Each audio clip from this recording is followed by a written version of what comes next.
Jade and David Reed are not very good parents. For as much as I and a lot of other people rag on DW, I feel like many of the annoyances people have with her wouldn't be nearly as prevalent if her parents put their foot down more often. And their problems go beyond even that. I found 8 particularly egregious moments of poor parenting from the Reeds, and figured I'd share them all with you. Arthur, this means no TV for a week. What? Number 8. The first example involves Mrs. Reed being crappy to her daughter. In the episode The Chips Are Down, DW eats a green potato chip that Arthur and Buster were saving. The parent decides to get revenge by making her think that the chip was poisonous. It backfires, however, when DW thinks that he's going to die. In the next episode, Arthur reminds her of the incident, which he's clearly not happy about, while Mrs. Reed finds it hilarious. As Arthur and DW go about town, everyone somehow knows about her green chip blunder.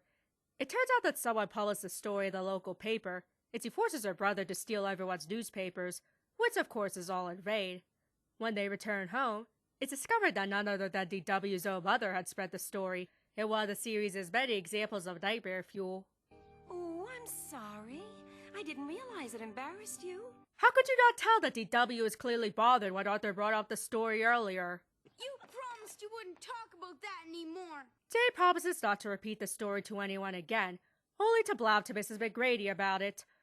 Granted, yes, she was explaining why it's embarrassing to DW and should be brought up to her, but still, a broken promise is a broken promise. She later tells DW that if someone does bring it up, that she'll just tell them that she can't talk about it to respect her daughter's feelings, which is something she should have done just a moment ago.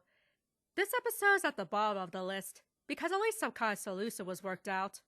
Nonetheless, we had a real big dick move on Mrs. Reed's part. Arthur, this means no TV for a week. What? Number 7. If you give DW an inch, she'll take a mile.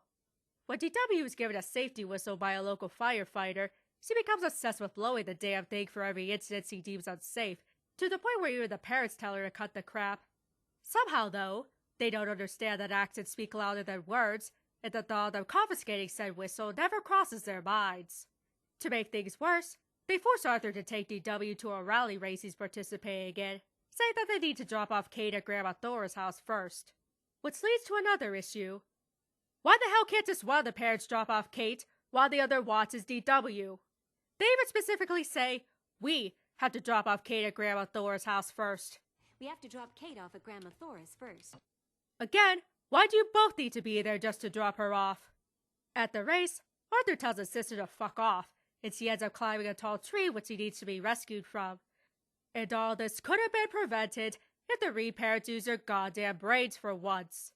Arthur, this means no TV for a week. What? Number 6. Among DW's most annoying habits was once he played her Crazy Bus CD over and over again at full volume.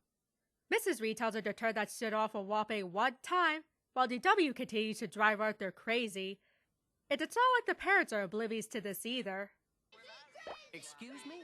Arthur even took the initiative to get DW headphones at some point, but they broke. Why the hell did he have to be the one to do that, and not the parents? And why haven't they bothered getting her a new pair?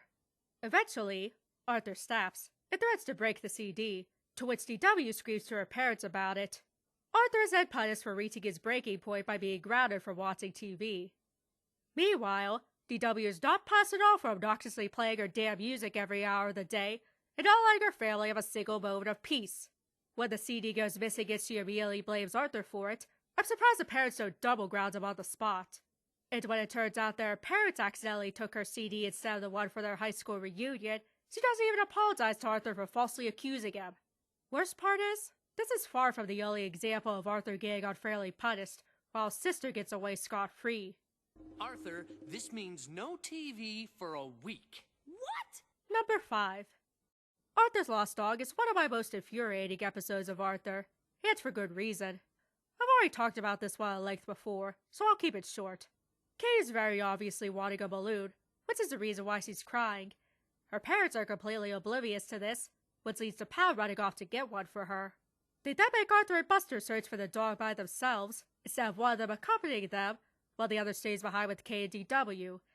At the end of the episode, Pal finally gets the balloon to Kate, while the parents are still absolutely clueless as to what her problem was, despite the fact that she stopped crying the moment she had the balloon. Worst of all, they don't immediately take the balloon away from her, even though balloons are massive choking hazards to an infant.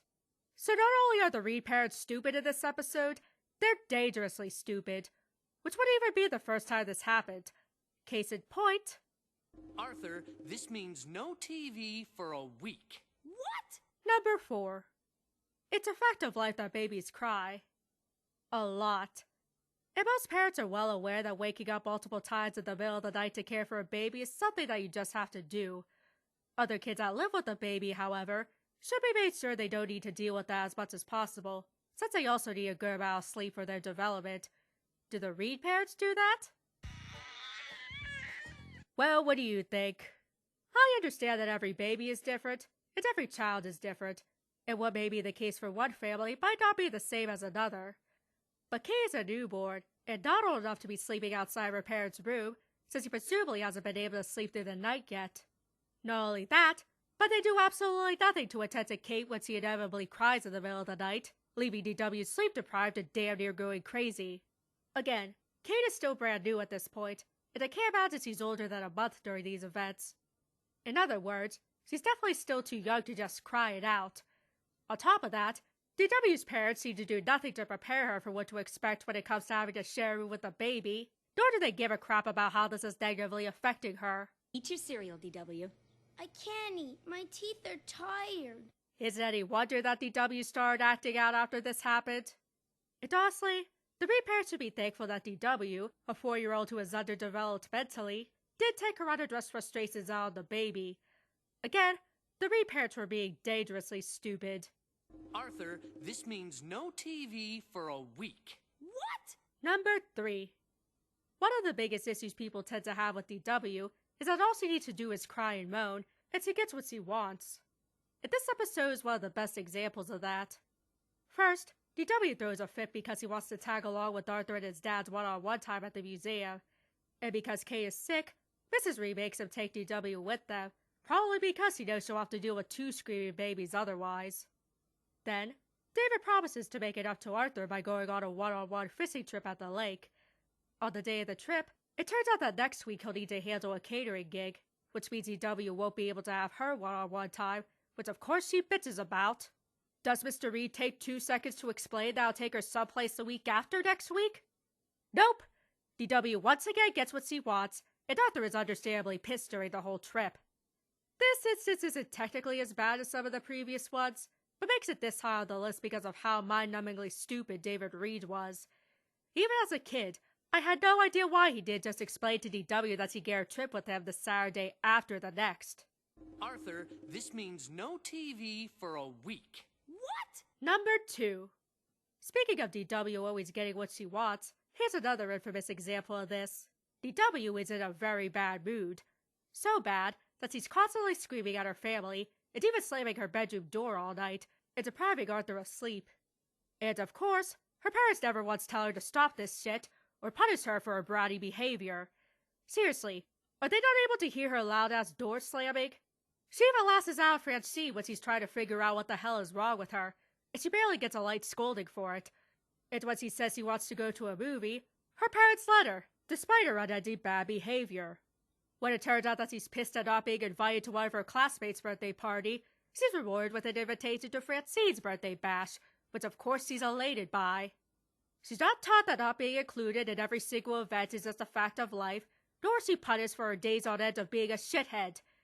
Instead, her screaming and tantrum throwing is rewarded, teaching her that being an annoying brat always gets her what she wants. Great fucking job. Arthur, this means no TV for a week. What? Number 1. I told you not to touch it! You probably all knew this one was coming. I'm sure you also don't need me to retell you this story, so let's just get to the main points. I understand why the hitting is bad moral was here, because when you teach kids that it's okay to hurt people just because you're upset with them, especially when it comes to family members, that's how they become abusers when they grow up. So I understand why they were so strict with that moral. What I don't understand is why they then proceed to be massive hypocrites about it. In fact, the hypocrisy bothers me even more than DW's lack of remorse or accountability. We're led to believe that hitting people is bad, but that it is okay to hit someone? When you're trying to make a point about why it's not okay to hit someone? What the absolute hell? If the reparents had any common sense, they'd be calling for Binky to get suspended for hitting their son. No, Binky is not an evil 9-year-old for falling for peer pressure, and then immediately regretting it afterwards. But he still needs to be held accountable for physically harming another kid. It's certainly not thanked and praised for it. I feel like a hitting is bad moral should be this easy to screw up, but somehow, this episode just made every wrong decision along the way. And that's the end.